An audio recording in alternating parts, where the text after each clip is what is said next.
Okay, hello everyone. My name is Ola, and I'm sex tech and adult business professional. I'm also co-founder of Erobella, and I would like to welcome you to the webinar. We have more rights than we think: combating stigma and repressive laws through activism and trade unions, led by Emma Pankhurst. In a few seconds, I will introduce our speaker and explain the webinar agenda, but firstly, I would like to welcome you to Erobella.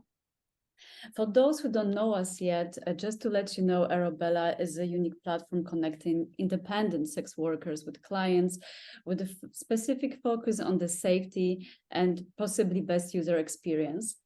Erobella supports sex workers and sex works activities by many of the different segments. So we try to building up the community by organizing the regular meetups and the online webinars for the sex work community from Germany.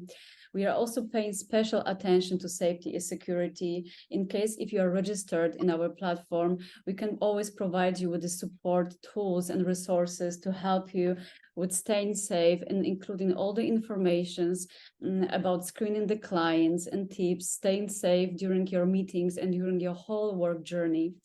We are also involved in the broad research regarding the sex work condition in Germany. Based on our study with over 500 sex workers registered in our platform, we analyzed the situation regarding safety rules and conditions and comfort of work. And all the study data you can find as a link pressed to the end of the webinar today. I would like to also mention that if you'd like to contact me personally, if you'd like to be interested in any further collaboration with Erobella, work with us, you can use my direct email address, which I also will link to the webinar chat. About today's agenda, the chat will be closed for the time being of the full session. We will go back to your question in the Q&A time frame, which will be the 10 last minutes. Of the Q&A of the webinar session. From the logistic information, this webinar is recorded. Any of the personal data will be removed upon the latest publications of this webinar content. And with no further ado, I would like to introduce you today to our special guest and host and professional of the industry, Emma, which is a Sicilian-American sex worker, historian, and activist, member of a sex work action group, the sex worker section FAU Berlin, as well as the press secretary and general secretary of the union. She's a founding member of Paramour Collective, which is the first all-gender worker-owned escort agency in Europe. So please welcome to Emma now. Without further ado, I'm just passing through to your presentation. Great, thank you, Ola. Yeah, thanks so much for having me. It's great to get to talk to other sex workers. Thank you for I was going to introduce some of the things that I do, and that was already. Yeah, so I was born in the US, and I started out as a professional ballet dancer. And when I couldn't make money doing that, then a friend mentored me into escorting. Yeah, so I was doing escorting in the US independently, where it's fully criminalized. And after a while, that became so exhausting, being worried about being arrested all the time, that I moved to Germany. I've also been a sex worker activist pretty much as long as I've been a sex worker in the US. As soon as it seemed like a really good career for me, I realized that, like, I can't believe this is illegal. And so I started getting involved with some the sex worker outreach project, which is all over the US, and there was a Boston chapter where I was working at the time. And there the work is really very harm reduction based.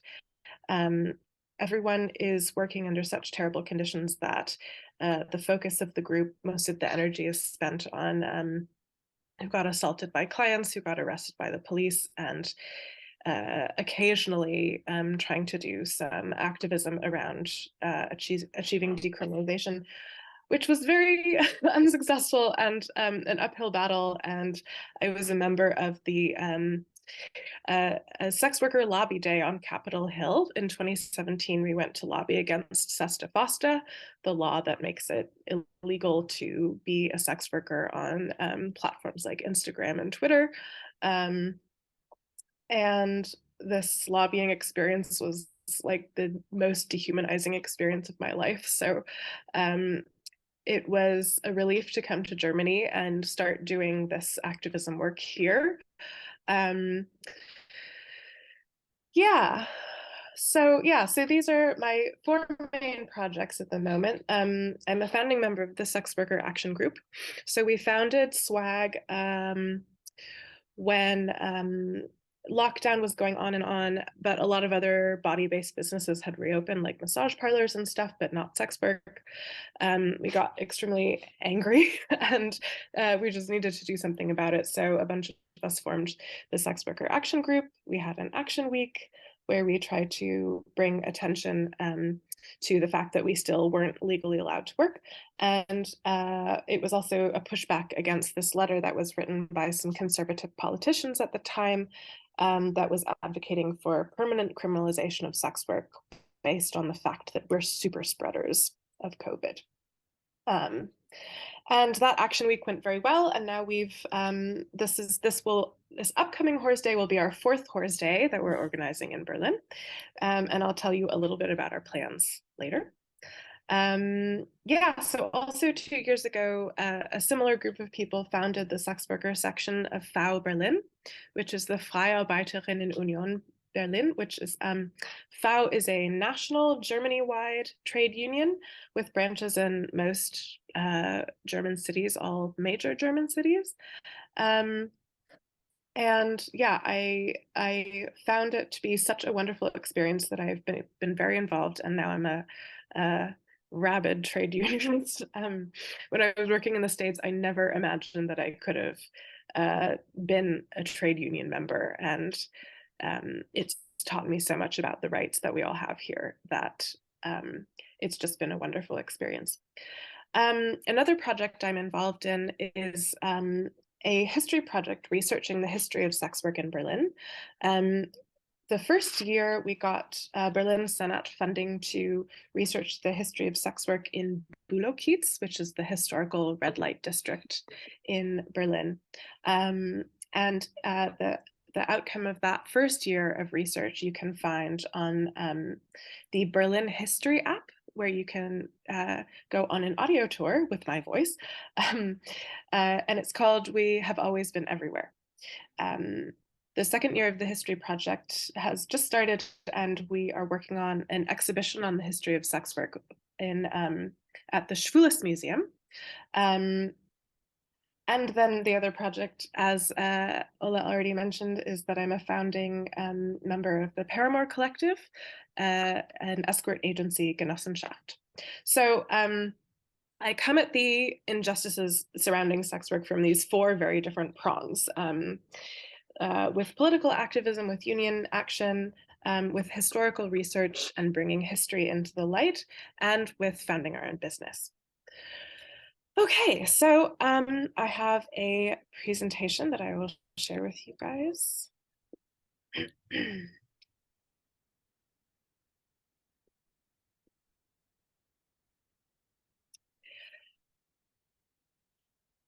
So,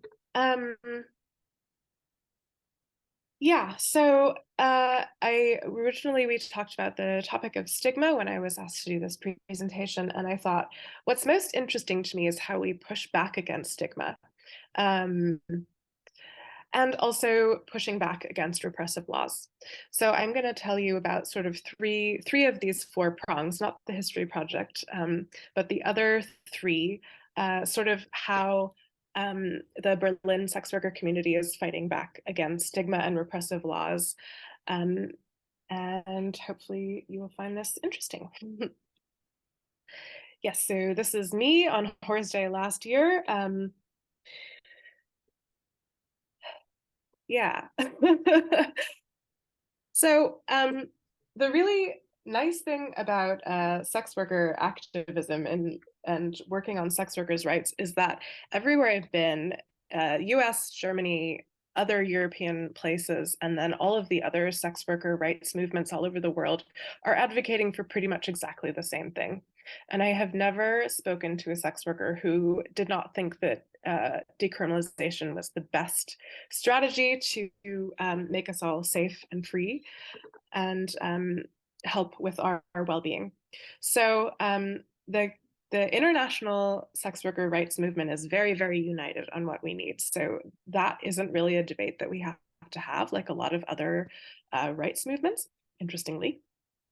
And yeah, so if you ask pretty much any sex worker in the world, they will say they want some version of these three things. Decriminalization. So decriminalization means that in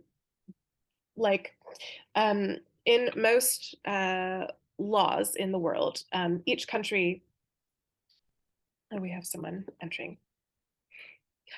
So each country in the world, on their law books, there is some sort of legalization or illegalization of sex work. So it says prostitution is legal or prostitution is not legal. Decriminalization is what exists for every other profession. Like if you're a doctor or a lawyer or a plumber, it doesn't say in the law whether or not you are allowed to do that job. So sex workers all over the world advocate for decriminalization, which means that we're not mentioned specifically in the law. This importantly doesn't mean that you can't have workplace safety regulations. And it also doesn't mean that human trafficking becomes legal. So there are many other crimes related to sex work that don't become legal with decriminalization. Rather, so it just follows the model of all other work. Like it's not legal to forcibly traffic agricultural workers, but it doesn't say in the law you can or you can't be a farmer. Yeah, so decriminalization means no one tells us whether or not our jobs are legal. The law only says like how you can treat workers and what rights we have. All sex workers in the world want to be safe. We all want to be able to work safely. We all want security and privacy and freedom from police violence and client violence. So that's very consistent all over the world. And thirdly, we want self-determination. So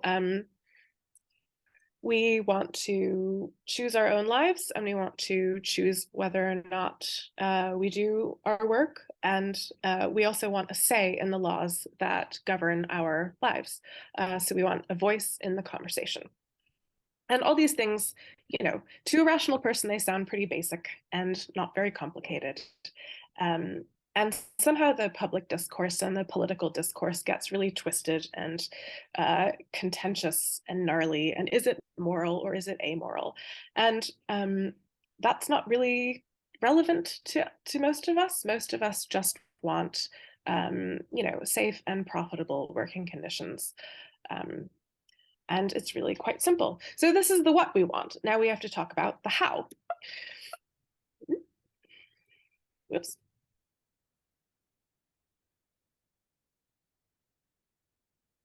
There we go. So how do we get there? I'm going to talk about 3 prongs of ways that I am spending my life trying to improve the situation for sex workers' rights in the world. Political activism through the Sex Worker Action Group, trade unionization through FAU Berlin, and collectivization through the Paramour Collective. So fighting back with political activism.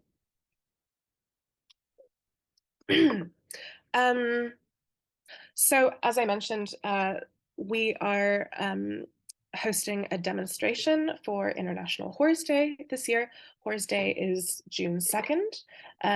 Our demo will be on June 3rd, Saturday, in the afternoon in Berlin. Welcome to join us.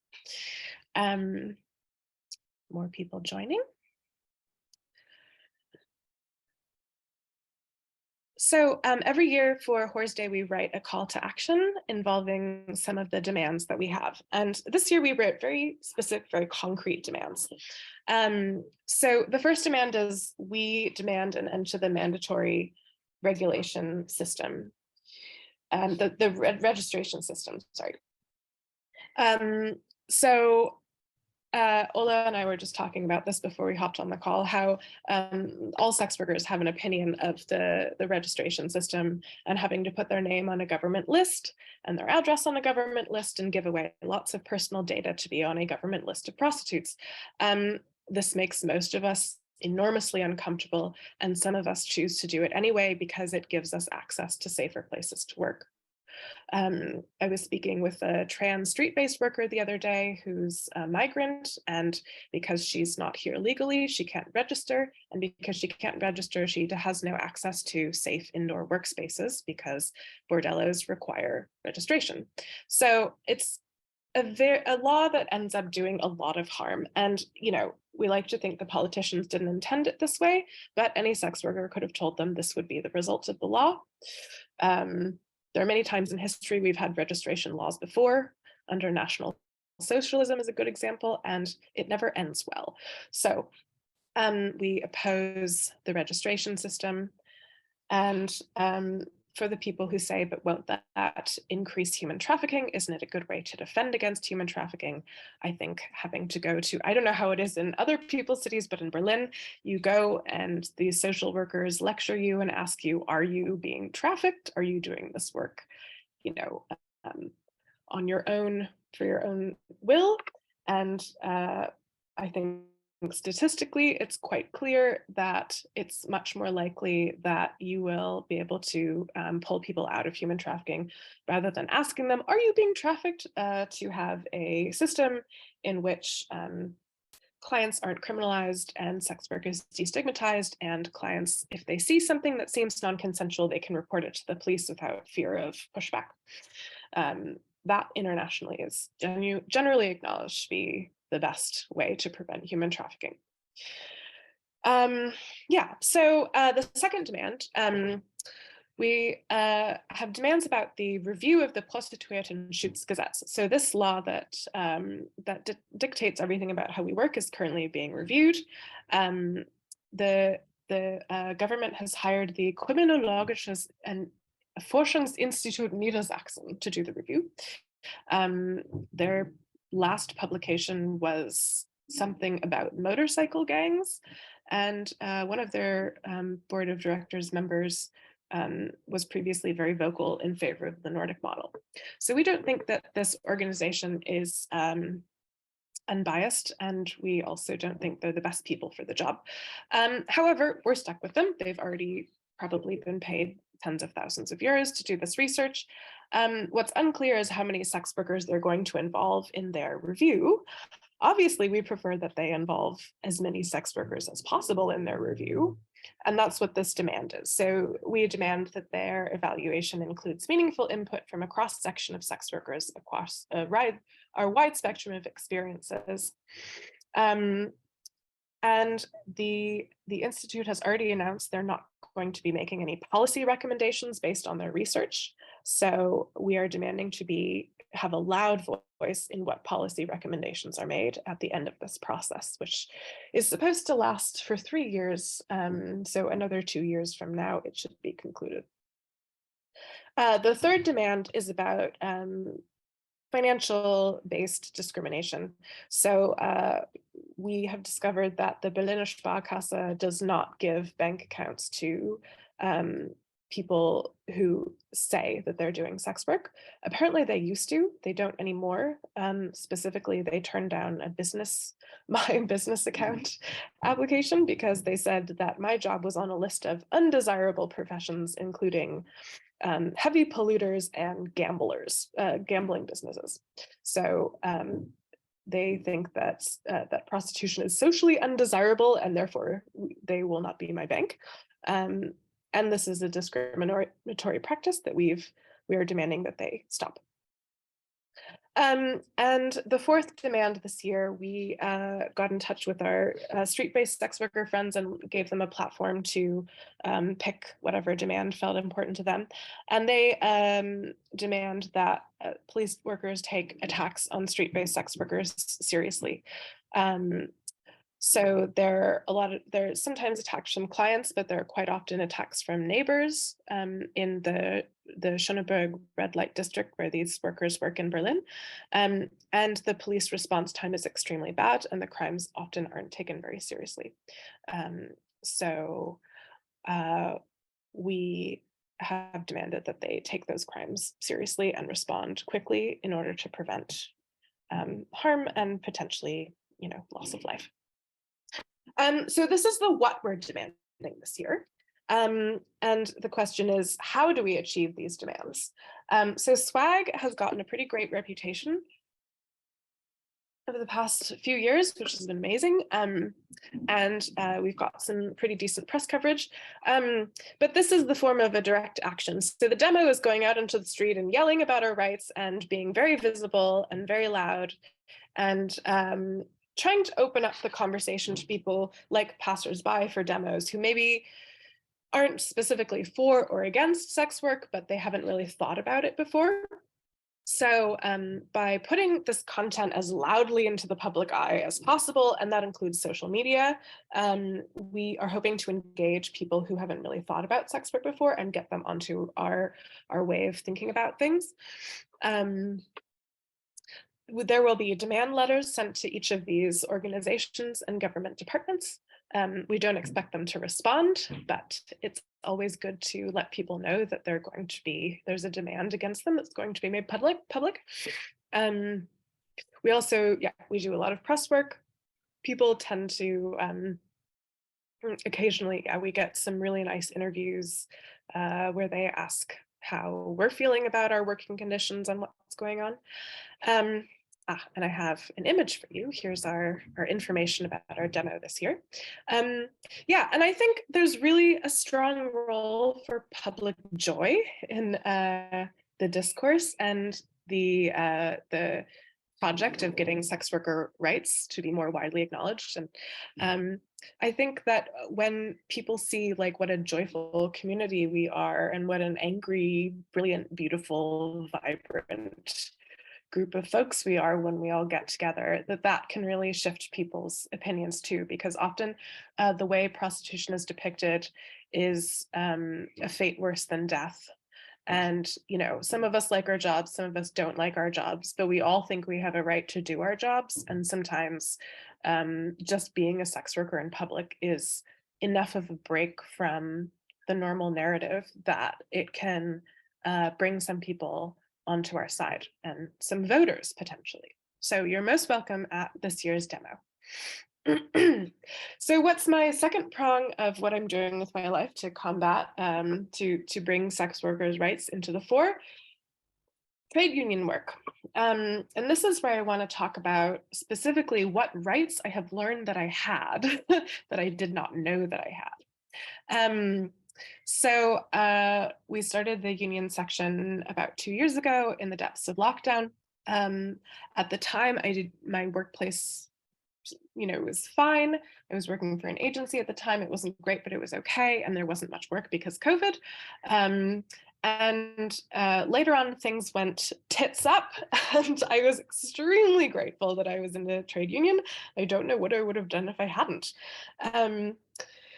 So 2 different workplaces I had, a bordello and escort agency, both turned out to be places that were really violating a lot of my rights.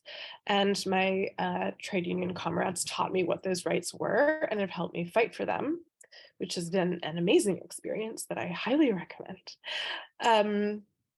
So I want to talk about some of the things I've learned. Firstly, contracts. So I had to sign a contract with my escort agency. So this is the part where I talk about, I'm just a shameless unionization evangelical. I think that it's like a wonderful thing to be in, even if you don't need it now, you might in the future. It's usually a very cheap thing to do. FAU Berlin, the maximum dues you have to pay is €2.50 per month, like €2.50. And you get access to like legal support and a lot of other comrades, and you get to like fight in the trenches of other people's workplace conflicts and just generally make the world a fairer place for workers. and have a lot of fun along the way. So FAU is an amazing organization, and it's also an anarcho-syndicalist union, which means that it means sort of like, fuck government, we're just going to organize the workers across all different types of fields and be in solidarity together. So translators and chefs are in solidarity with sex workers and video game designers and all this stuff. And the big reason that we joined FAU as the sex workers of Berlin is that they would have us. A lot of unions won't accept freelancers at the moment. So we were turned down from like Verdi and some of the larger unions, but FAU was most welcoming. And so if you're in another city in Germany, I highly recommend finding out at fau.org if there's a branch in your neck of the woods. It's been a great experience. Okay, pitch over. So at some point, I started working at the agency and she wanted 30% of my booking fee. We signed the contract and we were going on, and then she suddenly decided she wanted 40%. So she sent me a new contract and tried to convince me to sign the contract. And I went to my union because I wasn't sure whether or not I had to sign the contract, but I thought that I probably did, or that I wouldn't get to work for her anymore. So this is the first thing that I learned. You have the right to not sign any contract that you don't want to sign. If the terms aren't friendly and you don't want to work under those conditions, there's no reason you need to sign that contract. So in this case, I didn't sign the new contract and we kept working under the old contract, and I kept receiving 30%. And she was very, very unhappy about it and became more and more bitchy over time. But that was, I didn't realize that I could just not sign the contract, and it wasn't a fair contract, so I didn't have to sign it. So that's the right that you have. No one can coerce you into signing a contract, and the contract is valid until there are termination clauses in almost all contracts. And until those termination criteria have been fulfilled, you are still in the contract. So she couldn't just cancel the contract because she wanted 40%. That's not how it worked. Yes, so later, she was being way too awful of a boss, and I wanted to leave the contract. And so I gave her the 3 months notice specified in the contract, and she refused to accept it. And so I went back to my union comrades and I said, I really want to leave this agency. I have the right to leave, right? And they said, yes, you've fulfilled the criteria for leaving your contract, and that means that the contract is no longer valid. So if you went to a court and she said, this woman owes me money because she's still in the contract, blah, blah, the court would not uphold that, and they would find in your favor, because if you've abided by the terms of how to end the contract is over. I wanted to mention, in the union, we see a lot of contracts. Most of them come from porn performers. Like, most of us are independent workers, and there's still a lot of value in being an independent worker with a trade union. But a lot of some of the worst contracts that we've seen in the union are for porn performers or for agencies, and a lot of provisions and contracts simply aren't legal. So for example, my contract had a non-compete clause, and it said, after you leave this agency, you can't work in an escort agency for a year. And I found from the union lawyer, that's also not legal, that in Germany, there's a law that you can't have a non-compete clause that doesn't allow you to reasonably make an income. So it was possible for me to start working at another escort agency almost immediately. She was allowed to, have rules about me paying for the photo shoot and things like that, but it was not legal for her to say you can't work at another escort agency. So that's not legal.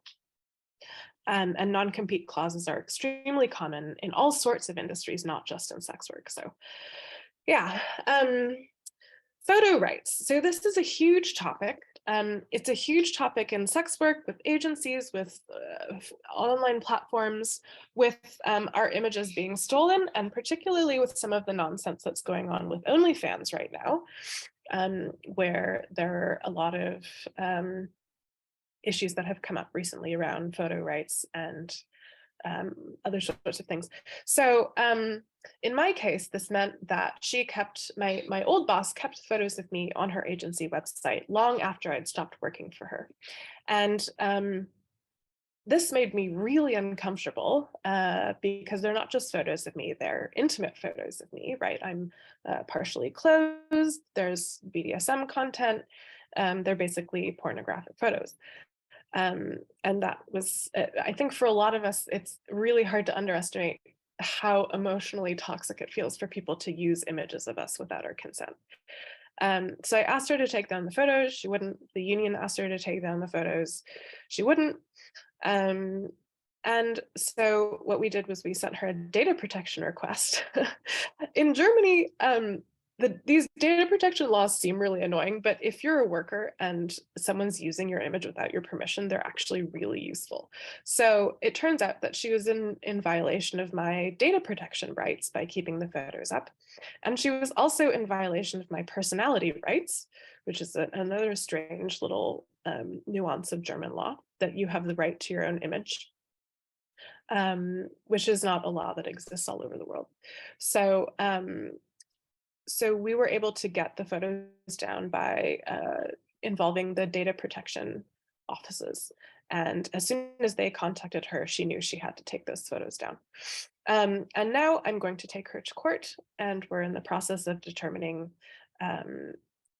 what money she owes me for using my image without my permission. So those are rights that we have. And the last sort of group of rights I'm going to talk about is involving freelancing or employment. So there's a misconception amongst a lot of sex workers and even a lot of sex worker organizations that sex workers can only be freelancers in Germany, that they can't be employees. And this is actually, yeah, a misconception. So in the Prostituiertengesetz, the 2001 law, it specifically mentions that we're allowed to be employed. And the Prostituiertenschutzgesetz of 2016 doesn't have any provisions on freelancing versus employment. So sex workers in Germany are actually allowed to be employed. So what's the difference of employment versus freelancing? I think a lot of us sort of have a vague idea. The technical traditional definition is being tied to instruction. So if your boss tells you, you need to be at work at this time and stay for this long, and I'm going to pay you this much, that's the definition of employment usually. If they can give you very specific instructions on what to do, then that's employment. Versus having freelancers usually have like specific contracts with specific people. Like, we have this contract, I'll do this one porn shoot and I will be paid this much, this is my fee. Yes, so the level of complication in Germany arises from it is in the anti-pimping law, which is in German called Zuhälterei, that you're not allowed to tell someone how, where to do prostitution. You're not allowed to tell them how much money they're allowed to charge, and you're not allowed to give them specific instructions on how to be a prostitute, when, and for how much money. This is in the definition of Zuhälterei, or sometimes translated as aggravated pimping. And those laws exist to make sure that we are working, voluntarily in conditions that we have a reasonable amount of control over, although often that's not the case in reality, right? So how can you be bound to instruction if your employer isn't allowed to instruct you? So it's a more nuanced form of employment, but if you have a workplace and your boss is telling you when to be there, it might well be fake freelancing, or in German, Scheinselbstständigkeit. And that was indeed the case at the bordello that I worked at. So she set the prices. She told us when our shifts were, and she instructed us on all sorts of aspects not related to prostitution, like you have to clean the room afterwards, or you have to smile, or all of these other things that actually qualify, especially setting prices, qualifies as employment, an employee relationship, not a freelancer contractor relationship. So that boss and I are also ending up in court because since she employed me rather than me being a freelancer on paper, she is required to pay things like insurance and health insurance and paid vacation leave and that sort of thing. So we'll see if that court case goes anywhere. There's no legal precedent in Germany for a Scheinselbstständigkeit case for sex workers. There are for most other types of work, but not for sex work. So that will be interesting. So these are what our rights are. And then it's one thing to have rights. And as I said before, it's another one to have people respect them. And so what do you do if your rights have been violated? And, if you've asked your boss politely and they won't change their behavior, or you've messaged the advertising platform and it won't take your photos down, what do you do? So the first thing you can do is send a scary letter. And if you know your rights, it's much easier, to know what to say and to know that these things are against the law. Scary letters sometimes work better than you might think because people still don't expect us as sex workers to know our rights or to be brave enough to say anything. We kind of got shoehorned into this, population that's if not illegal, still working sort of in the dark spaces, in the shadows. And it's like delightfully surprising how shocked people are when we act like we have rights and assert them. So sometimes by just writing a letter and saying you're in violation of this part of the law, the boss will react, or the person will take the photos down, or what you're trying to achieve can indeed be achieved. But it's much easier if it's on a union letterhead, if your letter has a union branding on it, because bosses are, more likely to respond to people in positions of authority.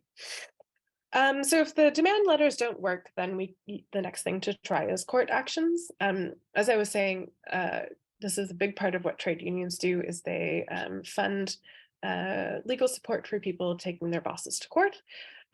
Which is really wonderful. You can still take your boss to court or people to court who violate your rights outside of a trade union, but it's very nice to have someone pay for it.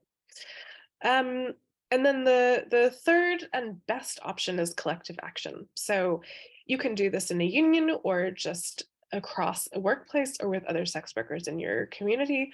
But if you get together and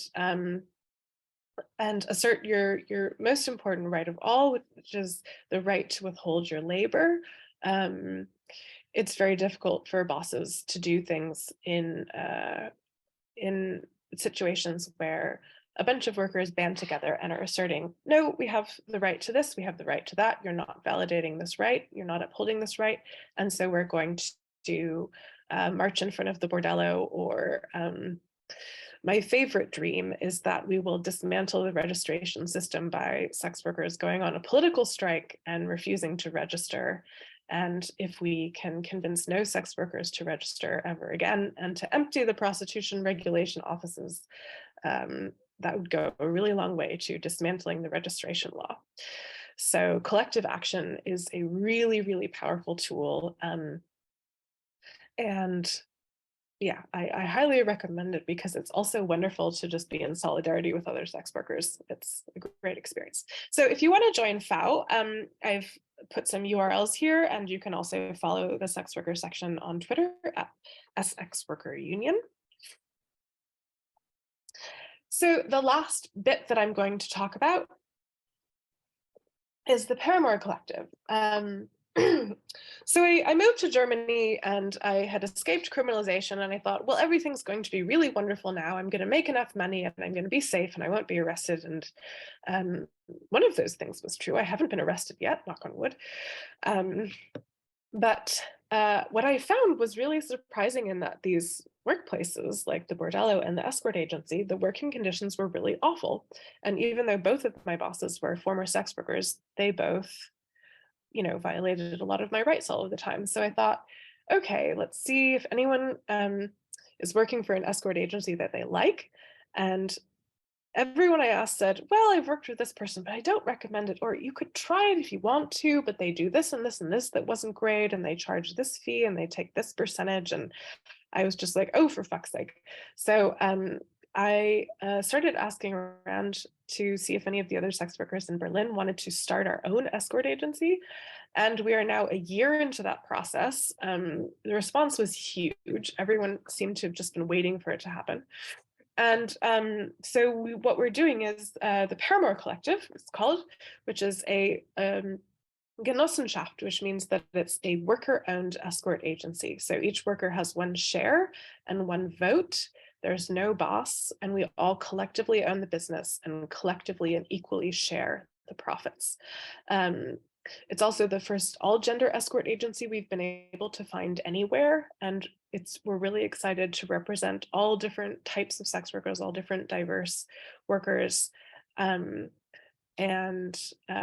represent them to all different types of clients. So male, female, all gender clients, everything in between, couples. Yeah, we're really excited to see what happens when there is an agency that doesn't only represent one particular type of worker and offers worker-created working conditions that are really, really fair and democratically agreed upon. So Paramour Collective takes 19 to 7% of booking fees, as compared to most escort agencies take 30 to 50%. Yeah, and this project is starting in Berlin, but we're also open to workers all over the country. And if you want more information about that, our website is not quite up yet, I don't think, the paramourcollective.com, but it will be any day now. And the business will hopefully be launching officially in September. So if you're interested, feel free to reach out and let us know. And yeah, finally, I'm super delighted to field any questions you have, especially, joining the union, joining the collective, helping other people access all these great resources that I've found in my journey has been, is really important. So if you want to get in touch with me, please feel free. And now I'm going to say thank you to Erobella. And does anyone have any questions? So I need to, you can take the host back, right? I believe yes. Okay, thank you so much for such a broad dive full of insightful thoughts and comparison and big scale of understanding the map of a union and trade. The question that comes from me here is what difficulties do you think that are caused by the lack of understanding German language skills in using and exercise the rights consciously? Because of course we do have a possibility of unification with trade unions, but how much do you think it plays a role in everyday communication to understand your rights when you're working in Germany? If you don't understand German. If you do not understand German, if you're not speaking using German. Huge. I mean, it's so much easier to exploit people who are migrants, and it's so much easier to exploit people who don't have access to the same amounts of information. So this is a really important point. German bureaucracy is notorious and complicated and its own language. And I think a lot of people don't register or, even don't have much luck with the Ausländerbehörde and visas and things, just because the language you know, it's not just not knowing German, but not knowing bureaucratic German or technical German or legalese German. And so this is a huge factor in people's rights getting trashed all the time. As migrants, we already have limited rights compared to, you know, native Germans. And yeah, so this is a huge part of it. I mean, in Berlin, the community is really, really diverse and multilingual. So the call to action, for example, is being translated into at least 5, 6, 7 languages, I think. Yeah, so being multilingual is an enormous part of the movement. Yeah, great. Thank you for that. And one more question, because you mentioned the difficulty with Sparkasse policy at the moment, do you have any idea of banks or payment process providers which are stand above Sparkasse practice? Mm. Yeah, so there are two banks that the collective is looking for a bank, so it's researching this right now. Commerzbank is the one that I currently use and that I think the collective will use because it doesn't discriminate. Every other bank we've gotten sort of mixed answers or outright no's from. There's one other bank called GLS or something like that that I think doesn't have discriminatory practices, but it's enormously widespread. And as we all know, PayPal has also very discriminatory practices. And Visa and MasterCard are also not friends of the sex worker community. So this is, it's financial discrimination and it affects people's ability to support themselves and feed themselves. So it's a very serious topic. And the last question regarding your endless court journey, it sounded like really, really a big topic of your personal experience.